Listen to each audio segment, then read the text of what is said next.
Hello. Spirits and spirit influence is a very interesting topic.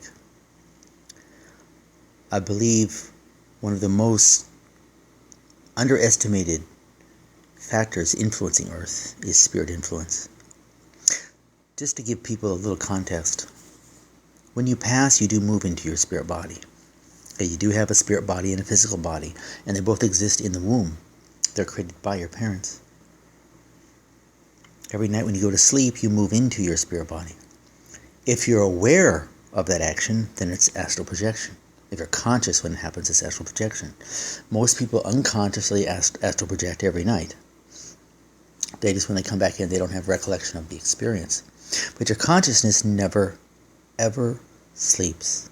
Consciousness does not need to sleep. Physical bodies need to sleep. Spirit bodies will rest sometime, but actual sleep is the domain of the dense, energy-intensive physical body. Now, when you move to spirit body, upon passing, so let me be clear. When you go to sleep, you move into your spirit body, but the exact same thing happens when you die. You move into your spirit body. It's actually relatively seamless. So any emotional issues and belief systems that you had as a live being, you still have as a spirit being. So spirit beings are humans that are simply in their spirit body. It's very beneficial to think of spirits as humans. That's what they are. They have expanded senses, greatly expanded psychic senses, additional abilities. They move by thought, but they're humans. Now, on a side note, which I'm not really going to get into, but it is kind of very interesting in my mind, is the concept of StarSeeds. Yes, it appears highly likely that there are a few, probably 100 million people actually, on the planet who are projections of extraterrestrial consciousness. The extraterrestrial is in fact an incarnate being. So there was a spirit or soul at some point that evolved, or it decided to incarnate essentially as a soul, you might say, into an extraterrestrial. The extraterrestrial, well, that's one way it could happen, but just suffice to say that they did that. And so this extraterrestrial, which may have a spirit body, will have a spirit body too, but they're very closely tied to it. So they have this tremendous amount of consciousness energy. And let's say it's a highly evolved extraterrestrial race like Arcturians. Okay. So they're really closely connected with their spirit body. So they have all this tremendous amount of consciousness. And sometimes in order to grow, they might want to then incarnate, parcel out some of their consciousness to then go into a lower level world where there's potential for more expansion. And so it does appear that there's a lot of, especially Pleiadians, but even some Arcturians, and really other races that have come here at a certain time in the cycle of Earth to help out, because it's time. So they heard the Earth call, and they said, we're going to help raise the consciousness. And they did, in fact, as an incarnate, let's say, Arcturian, they projected some of their consciousness down as essentially as a soul into a human. So there's two incarnations going on there, the higher incarnation and the lower incarnation. I think that actually in some cases the higher incarnation is in fact in stasis. In many cases, I believe they are in suspended animation. I think it may depend on maybe how much consciousness they have available. If they have so much consciousness available that it takes little of their energy, then they can still live these other lives, that other life, or even really multiple other lives. But anyway, so yes, that does happen. And so when these beings pass, the death experience might be a little different. They might zoom right back into the consciousness of the extraterrestrial, who will wake as if it just took a second. And they'll have those experiences, those learning experience will incorporate into their consciousness, and then that extraterrestrial being will be able to go about its life with that new consciousness and with that new awareness from this experience. Okay, so their afterlife might be a little different, but I really don't think it's beneficial for people to think in these terms. Even all you StarSeeds out there who might be hearing this, I don't think it's beneficial at all to think in these terms, because that's not why you're here. You're here to help people out. And plus, there's not a guarantee that you're that way, right? Each person out there. So be very careful. You need to take care of those emotions. So let's assume that when you pass, you're actually going to go seamlessly into your spirit body, which is what happens to most people, the vast majority on the planet. Now you retain your emotions and retain your false beliefs, basically, but you do have awareness that spirit now exists, and you have greatly increased psychic abilities. Now, if you have emotional issues still outstanding, and basically you don't leave Earth, you may be still drawn to it for any number of reasons, then you become essentially an earthbound spirit, but you're really an earthbound spirit human is what you are. And in that scenario, you may then influence other. You can see that the humans all around, and you can influence them. You can drop thoughts into their field. Okay. You can even project energy, like emotions, at them, so they feel certain things and they don't know why. They'll feel depressed or angry or sad, and they don't even know why. But this is always by the law of attraction. Most often, these spirits, well, it can be good and bad. It can be a mix of good and bad, and as it often is, it can be. It's just they can see something that they want from you. It could be they want to still have sexual experiences. They still want alcohol experiences. They still want violent experiences. These are the beings that often hang around Earth. It's those that still have outstanding issues and weren't able to move on. So they can send thoughts into your awareness, which if you give weight to them, they impact you. If you don't give weight to them, then they just go on by. Now, it is not uncommon, for example, a spirit that wants more sex to attach to a sexually appealing entity. So let's say you're a guy, right? You're a spirit that's formerly a man, and you're a sexual addict. You may actually connect to another man, okay, and then try to connect to a man who has a similar profile to you or similar kind of interests, and then you will help him connect with women. Now he's not even aware of it, but help him sexual liaison with women, and then during the sexual act, they can connect to your auric field and vicariously experience that energy. This especially happens with drug addicts, and criminals. But in the sexual addict case that I'm using here as an example, it's very interesting because they can introduce a thought into. Like, you can be walking on the street, right, about to pass each other, and he can pass a thought into your brain, hey, look at that gal over there. And then he can basically also quickly zip over there and put a thought into her field and have the two people look at each other. And the spirit is actually causing that look between each other. It's amazing.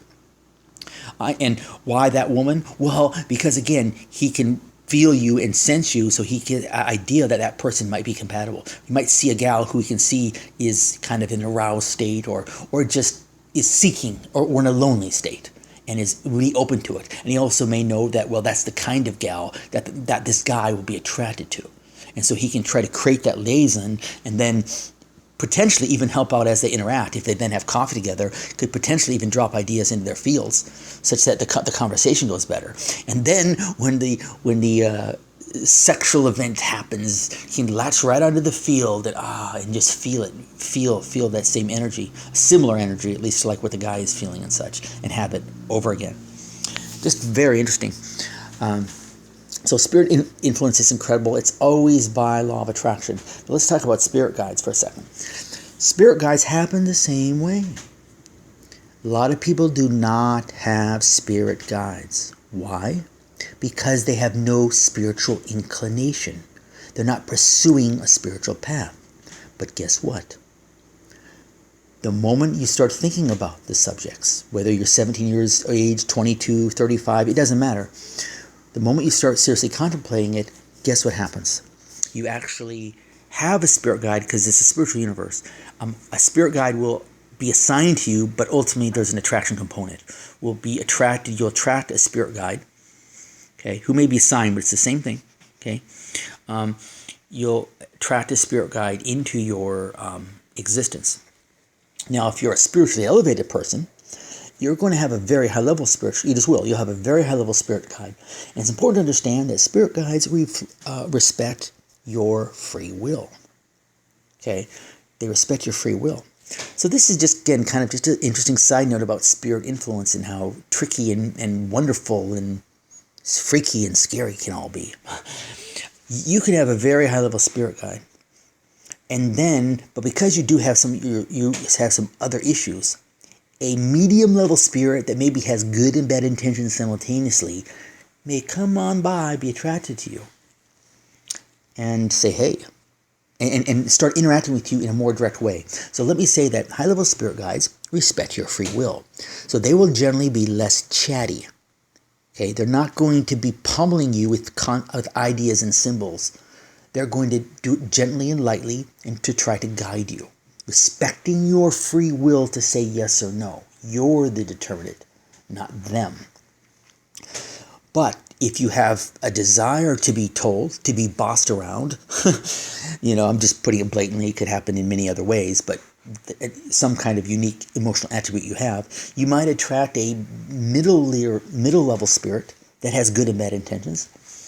And again, it's not really their intentions are good and bad. That's a very dualistic way of viewing things, but they have intentions that may benefit you and intentions that may not benefit you, because they're thinking about their intentions, right? If they're kind of medium level spirit, you may attract them into your field, and they may say to you, because they're not the most honest, I am your spirit guide, right? And you can actually think they're your spirit guide, and they may talk to you in a much more chatty fashion and really influence your life in all kinds of ways. But what I find so interesting, and it's key to understand, is that your real spirit guide may be above that other spirit guide, and it's not going to intervene, because the reason it's a high-level spirit guide is he respects free will. So as you understand and grow as a human to respect the free will of others, to love others in certain ways, to not be too attached, to have the right degree of attachment, which means kind of a minor attachment. It's loving, but it's detached. It's not controlling, in other words. And it's also not needy. As you learn these nuances in existence, and you learn how to conduct yourself, your frequency essentially rises, and you evolve, and you can eventually someday become a high-level spirit guide. And when you're in that case, you're going to know that you can't violate free will. So if someone comes in below you and says they're the real spirit guide, they can see that the person may have attracted you. There's attraction there that's natural. It's kind of always will be. It's kind of the nature of the universe. No real such thing as unnatural in a way, if you know what I'm saying. But they'll see that, and they're not going to violate your free will. They may just give you little suggestions, a feeling now and then that, are you sure this? Can you really believe this entity? Or it maybe give you a symbol of something that leads you somewhere. They may lead you to this blog to just introduce the concept of the possibility into your head. Now, I'm not saying that every person who kind of has a really strong connection with a spirit, this is happening, but it's not going to be really uncommon. It's humans are very low on the consciousness realm, and generally speaking, it's very difficult for humans to actually have a very strong connection to a true high-level spirit. In fact, the highest level spirit guides, have the consciousness power to be a spirit guide to many people at one time, to like 50, 100, maybe even 1,000, but to be a spirit guide for many spiritually elevated people at one time. And often they may even have a liaison.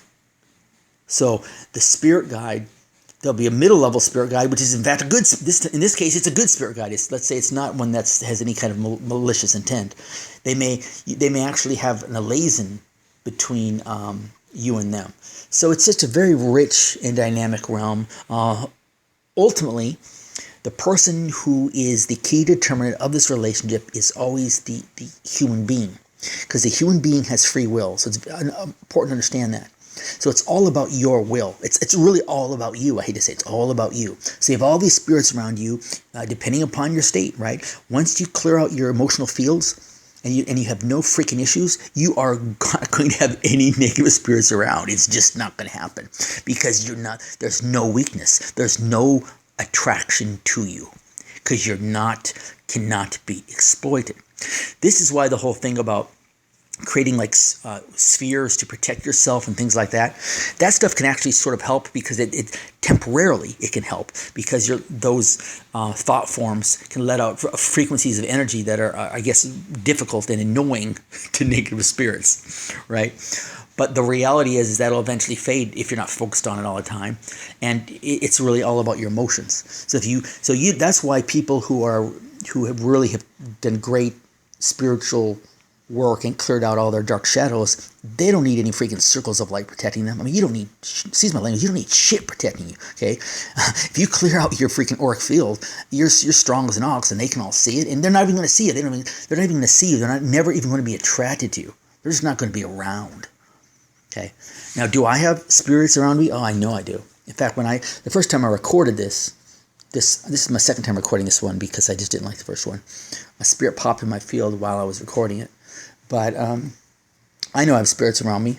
I have a few weaknesses, no doubt about it. I mean, I have a lot of strengths, but I definitely have some weaknesses. And so, spirits can pop in and try to do things. And, well, guess what? Who's responsible for that? Well, I am. It's me. I'm the one. I'm the one with the emotional error, with the issue that I need to resolve. If I resolve the issue, the spirit just goes away. I mean, any kind of negative spirit.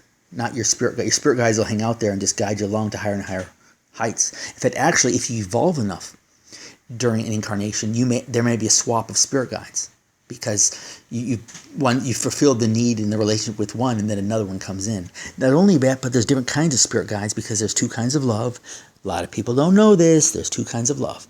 So if you switch your path, you might actually bring in a different kind of spirit guide because he's more consistent with that path. So it's a very interesting subject. Spirits are highly influential. You have a spirit body. Once you pass, if you're earthbound, you're going to be around here influencing people. That's not where you want to be. You do want to move on to the next realm, clear out those issues, and have more experiences, including sex as a spirit. You can have sex not just vicariously as an earthbound spirit, but you can sort of go into the light, go into spirit realms, and have sex there, like better sex. Anyway, just some thoughts on the subject. Thank you for listening. Love you. Have a great day. Bye.